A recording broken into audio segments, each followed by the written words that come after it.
TV star and great angler Mark Romanack is on the show today to talk about crank speeds. This is In Through the Outdoors, and I'm your guide, Jason Walter. Mark also owns Precision Trolling Data, and I'll tell you what, this guy's smart. Well, the interesting thing I think about speed and how it relates to lures is it impacts more on action than depth in most instances. I always look at the action of a lure as relative to water temperature.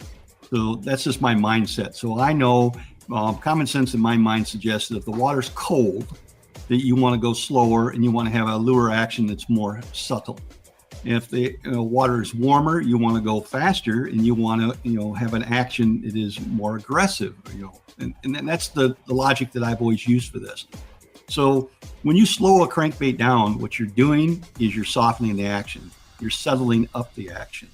When you speed a crankbait up, you're livening up the action. You're giving it a more lively action than what it would have had at a slower speed. When the water gets cold this time of year, it's slower, and slower yet. Rarely will I go faster than 2 miles an hour when that water's below 50 degrees. We start getting down to water temperatures in the low 40s and high 30s. I'm right down to that 1.2 miles an hour. Again, I believe the reason for that is the fish are a little more lethargic. The action needs to be more subtle to stimulate strikes with those more lethargic fish. I hate to do this to you, but stay tuned. Next Monday, Mark talks about a dynamic that's going on with your line when pulling cranks that I don't think any of us thought about. I'm Jason Walter, and that's In Through the Outdoors. Be safe, and thanks for listening.